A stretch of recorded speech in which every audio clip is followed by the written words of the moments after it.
Welcome to the World Unknown podcast. Make sure you like, subscribe and comment your own stories to be featured in our future videos. Warning: this podcast contains content that may be disturbing to some audiences. Viewer discretion is advised. By Matt Dymersky. I don't know when you're going to read this, but I can tell you when it started. I was out for a walk alone in the woods when the entity came for me. It was beyond a blur. It was, for lack of a better term, absence of meaning. Where it hid, there were no trees. Where it crept closer, there was no grass. Through the arc it leapt at me, there was no breeze of motion. There was no air at all. As it struck, I felt the distinct sensation of claws puncturing me somewhere unseen, somewhere I'd never felt before. My hands and arms and legs and torso seemed fine and I wasn't bleeding, but I knew I'd been injured somehow. As I fearfully ran back home, I could tell that I was less. I was vaguely tired, and it was hard to focus at times. The solution at that early stage was easy: a big cup of coffee helped me feel normal again. For a while, that subtle drain on my spirit became lost in the ebb and flow of caffeine in my system. You could say my life began that week, actually, because that was when I met March. She and I got along great, though, to be honest, I'm pretty sure I fell in love with her over the phone before we even met. It was almost as if the strong emotions of that first week made the entity fight back. It was still with me, latched onto some invisible part of my being. The first few incidents were minor, and I hardly worried about them. The color of a neighbor's car changed from dark blue to black one morning, and I stared at it before shaking my head and shrugging off the difference. 2 days later, at work, a co-worker's name changed from Fred to Dan. I carefully asked around, but everyone said his name had always been Dan. I figured I'd just been mistaken. Then, as ridiculous as this sounds, I was peeing in my bathroom at home when I suddenly found myself on a random street. I was still in my pajamas, pants down, and urinating, but now in full view of a dozen people at a bus stop. Horrified, I pulled up my clothes and ran before someone called the cops. I did manage to get home, but the experience forced me to admit that I was still in danger. The entity was doing something to me, and I didn't understand how to fight back. Mar showed up that evening, but she had her own key. "Hey," I asked her with confusion. "How'd you get a key?" She just laughed. "You're cute. Are you sure you're okay with this?" She opened a door and entered a room full of boxes. I know living together is a big step, especially when we've only been dating 3 months. Living together? I'd literally just met her the week before. Thing was, my mother had always called me a smart cookie for a reason. I knew when to shut my yap. Instead of causing a scene, I told her everything was fine, and then I went straight to my room and began investigating. My things were just as I had left them, with no sign of a 3-month gap in habitation, but I did find something out of the ordinary: the date. I shivered angrily as I processed the truth. The entity had eaten 3 months of my life. What the hell was I facing? What kind of creature could consume pieces of one's soul like that? I'd missed the most exciting part of a new relationship, and I would never understand any shared stories or in-jokes from that period. Something absurdly precious had been taken from me, and I was furious. That fury helped suppress the entity. I never imbibed alcohol. I drank coffee religiously. I checked the date every time I woke up. For 3 years, I managed to live each day while observing nothing more than minor alterations. A social fact here and there, someone's job, how many kids they had, that sort of thing, the layout of nearby streets, the time my favorite television show aired, that kind of thing. Always, those changes reminded me the creature still had its claws sunk into my spirit. Not once in 3 years did I ever let myself zone out. One day, I grew careless. I let myself get really into the season finale of my favorite show. It was gripping, a fantastic story. Right at the height of the action, a young boy came up to my lounger and shook my arm. Surprised, I asked, "Who are you? How did you get in here?" He laughed and smiled brightly. "Silly daddy. My heart sank in my chest. I knew immediately what had happened. After a few masked questions, I discovered that he was 2 years old, and that he was my son. The agony and heartache filling my chest was nearly unbearable. Not only had I missed the birth of my son, I would never see or know the first years of his life. Mar and I had obviously gotten married and started a family in the time I'd lost, and I had no idea what joys or pains those years contained. It was snowing outside. Holding my sudden son in my lap, I sat and watched the flakes fall outside. What kind of life was this going to be if slips in concentration could cost me years? I had to get help. The church had no idea what to do. The priests didn't believe me, and told me I had a health issue rather than some sort of possession. The doctors didn't have any clue. Nothing showed up on all their scans and tests, but they happily took my money in return for nothing. By the time I ran out of options, I decided to tell March there was no way to know what this all looked like from her side. What was I like when I wasn't there? Did I still take our son to school? Did I still do my job? Clearly, I did, because she seemed to be none the wiser, but I still had a horrible feeling that something must have been missing in her life when I wasn't actually home inside my own head. But the night I set up a nice dinner in preparation, she arrived not by unlocking the front door, but by knocking on it. I answered, and found that she was in a nice dress. She was happily surprised by the settings on the table. A fancy dinner for a second date? I knew you were sweet on me. Thank the Lord I knew when to keep my mouth shut. If I'd gone on about being married and having a son, she might have run for the hills. Instead, I took her coat and sat down for our second date. Through carefully crafted questions, I managed to deduce the truth. This really was our second date. She saw relief and happiness in me, but interpreted that as dating jitters. I was just excited to realize that the entity wasn't necessarily eating whole portions of my life. The symptoms, as I was beginning to understand them, were more like the consequences of a shattered soul. The creature had wounded me, broken me into pieces. Perhaps I was to live my life out of order, but at least I would actually get to live it. And so it went for a few years, from my perspective. While minor changes in politics or geography would happen daily, major shifts in my mental location only happened every couple months. When I found myself in a new place and time in my life, I just shut up and listened, making sure to get the lay of the land before doing anything to avoid making mistakes. On the farthest flung leap yet, I met my 6-year-old grandson, and I asked him what he wanted to be when he grew up. He said, "Writer." I told him that was a fine idea. Then, I was back in month 2 of my relationship with Mar, and I had the best night with her on the riverfront. When I say the best, I mean the best. Knowing how special she would become to me, I asked her to move in. I got to live through what I'd missed the first go-around, and I came to understand that I was never mentally absent. I would always be there, eventually.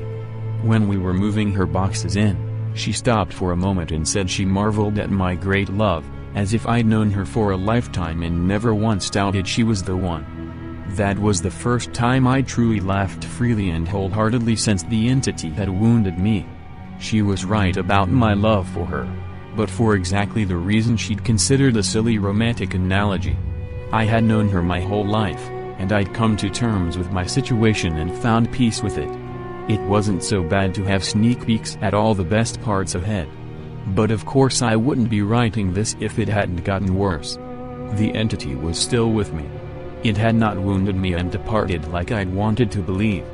The closest I can describe my growing understanding was that the creature was burrowing deeper into my psyche, fracturing it into smaller pieces. Instead of months between major shifts, I began having only weeks. Once I noticed the trend, I feared my ultimate fate would be to jump between times in my life heartbeat by heartbeat, forever confused, forever lost. Only an instant in each time meant I would never be able to speak with anyone else, never be able to hold a conversation, never express or receive love. As the true depth of that fear came upon me, I sat in an older version of me and watched the snow falling outside. That was the one constant in my life. The weather didn't care who I was or what pains I had to face. Nature was always there. The falling snow was always like a little hook that kept me in a place. The pure emotional peace it brought was like a panacea on my mental wounds, and I'd never yet shifted while watching the pattern of falling white and thinking of the times I'd gone sledding or built a snow fort as a child. A teenager touched my arm. "Grandpa." "Eh?" He'd startled me out of my thoughts, so I was less careful than usual. "Who are you?" He half grinned, as if not sure whether I was joking.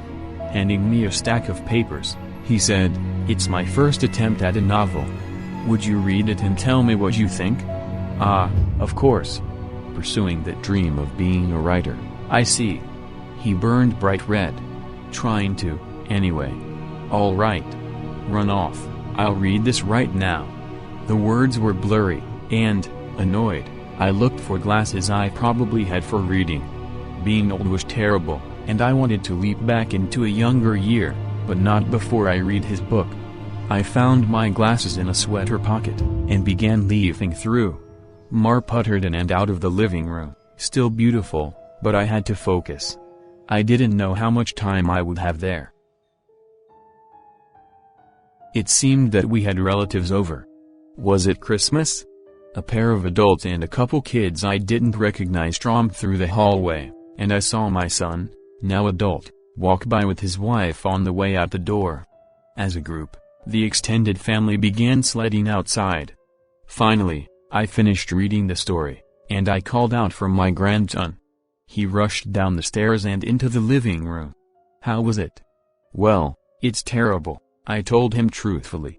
"But it's terrible for all the right reasons. You're still a young man, so your characters behave like young people, but the structure of the story itself is very solid." I paused. I didn't expect it to turn out to be a horror story. He nodded. "It's a reflection of the times. Expectations for the future are dismal, not hopeful like they used to be." "You're far too young to be aware like that," I told him. An idea occurred to me. "If you're into horror, do you know anything about strange creatures?" "Sure. I read everything I can. I love it." Warily, I scanned the entrances to the living room. Everyone was busy outside. For the first time, I opened up to someone in my life about what I was experiencing. In hushed tones, I told him about my fragmented consciousness. For a teenager, he took it well. "You're serious?" "Yes." He donned the determined look of a grown man accepting a quest. "I'll look into it, see what I can find out. You should start writing down everything you experience. Build some data. Maybe we can map your psychic wound." "Wow. Sounds like a plan." I was surprised. That made sense, and I hadn't expected him to have a serious response. "But how will I get all the notes in one place?" "Let's come up with somewhere for you to leave them," he said, frowning with thought. "Then I'll get them, and we can trace the path you're taking through your own life, see if there's a pattern." For the first time since the situation had gotten worse, I felt hope again. "How about under the stairs? Nobody ever goes under there." "Sure." He turned and left the living room. I peered after him. I heard him banging around near the stairs. Finally, he returned with a box, laid it on the carpet, and opened it to reveal a bursting stack of papers. He exclaimed, "Holy crap!" But of course, being a teenager, he didn't really say crap. Taken aback, I blinked rapidly, forgiving his cussing because of the shock. "Did I write those?" He looked up at me with wonder. "Yeah. Or, you will. You still have to write them and put them under the stairs after this." He gazed back down at the papers, then covered the box. "So you probably shouldn't see what they say. That could get weird." That much I understood. "Right." He gulped. "There are like 50 boxes under there, all filled up like this. Deciphering these will take a very long time." His tone dropped to deadly seriousness.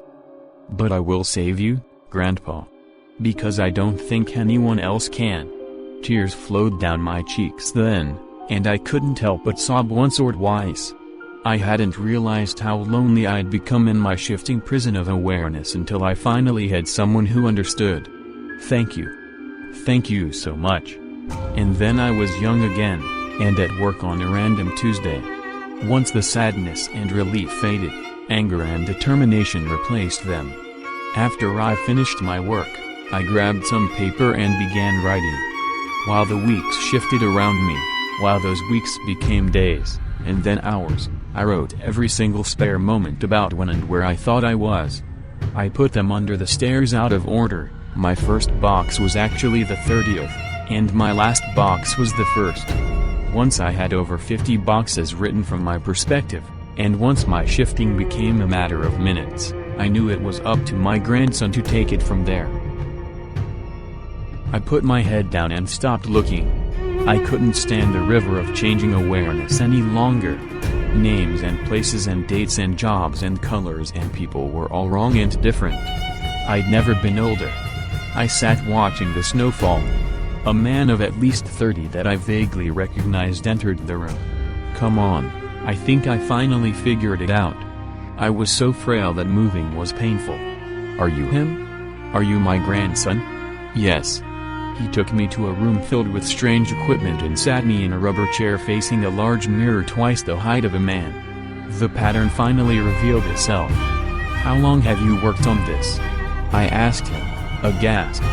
Tell me you didn't miss your life like I'm missing mine. His expression was both stone cold and furiously resolute. It'll be worth it. He brought 2 thin metal rods close to my arm and then nodded at the mirror. Look. This shock is carefully calibrated. The electric zap from his device was startling, but not painful. In the mirror, I saw a rapid arcing light silhouette appear above my head and shoulder. The electricity moved through the creature like a wave, briefly revealing the terrible nature of what was happening to me. A bulging leech-like mouth was wrapped around the back of my head, coming down to my eyebrows and touching each ear, and its slug-like body ran over my shoulder and into my very soul. It was a parasite. And it was feeding on my mind. My now adult grandson held my hand as I took in the horror. After a moment, he asked, removing it is going to hurt very badly. Are you up for this? Fearful, I asked, is Mar here? His face softened. No. Not for a few years now. I could tell from his reaction what had happened, but I didn't want it to be true. How? We have this conversation a lot, he responded. Are you sure you want to know? It never makes you feel better. Tears brimmed in my eyes. Then I don't care if it hurts, or if I die. I don't want to stay in a time where she's not alive. He made a sympathetic noise of understanding and then returned to his machines to hook several wires, diodes, and other bits of technology to my limbs and forehead. While he did so, he talked. I've worked for 2 decades to figure this out, and I've had a ton of help from other researchers of the occult. This parasite doesn't technically exist in our plane. It's one of the lesser spawns of micronegation sharp S micro. And it feeds on the plexus of mind, soul, and quantum consciousness, reality. When details like names and colors of objects changed, you weren't going crazy. The web of your existence was merely losing strands as the creature ate its way through you. I didn't fully understand. I looked up in confusion as he placed a circlet of electronics like a crown on my head in exact line with where the parasite's mouth had ringed me. What's micronegation sharp S micro? He paused his work and grew pale. I forgot that you wouldn't know. You're lucky, believe me. After a deep breath, he began moving again, and placed his fingers near a few switches. Ready? This is carefully tuned to make your nervous system extremely unappetizing to the parasite, but it's basically electroshock therapy. I could still see Mars smile. Even though she was dead, I'd just been with her moments ago. Do it. The click of a switch echoed in my ears, and I almost laughed at how mild the electricity was. It didn't feel like anything, at least at first. Then, I saw the mirror shaking, and my body within that image convulsing. Oh. No. It did hurt. Nothing had ever been more painful. It was just so excruciating that my mind hadn't been able to immediately process it. As my vision shook and fire burned in every nerve in my body, I could see the reflected trembling light silhouette of the parasite on my head as it writhed in agony equal to mine. It had claws, 6-clawed lizard-like limbs under its leech-like body, and it cut into me in an attempt to stay latched on. The electricity made my memories flare. Mars' smile was foremost, lit brightly in front of a warm fire as the snow fell past the window behind her. The edges of that memory began lighting up, and I realized that my life was one continuous stretch of experience. It was only the awareness of it that had been fragmented by that feasting evil on my back. I'd never managed to be there for the birth of my son. I jumped around it a dozen times, but never actually lived it. For the first time, I got to hold Mars' hand and be there for her. No. That moment had shifted seamlessly into holding her hand as she lay in a hospital bed for a very different reason. Not this. God, why? It was so merciless to make me remember this. I broke down in tears as nurses rushed into the room. I didn't want to know. I didn't want to experience it. I'd seen all the good parts, but I hadn't wanted the worst part, the inevitable end that all would one day face. It wasn't worth it. It was tainted. All that joy was given back 10,000-fold as pain. The fire in my body and in my brain surged to sheer white torture, and I screamed. My scream faded into a surprised shout as the machines and electricity and chair faded away. Snow was no longer falling around my life. I was out in the woods on a bright summer day. Oh God, I turned to see the creature approaching me. It was the same absence of meaning, the same blank on reality. It crept forward, just like before, but, this time, it hissed and turned away. I stood, astounded at being young again and freed from the parasite. My grandson had actually done it. He'd made me an unappetizing meal, so the predator of mind and soul had moved on in search of a different snack. I returned home in a daze. And while I was sitting there processing all that had happened, the phone rang. I looked at it in awe and sadness. I knew who it was.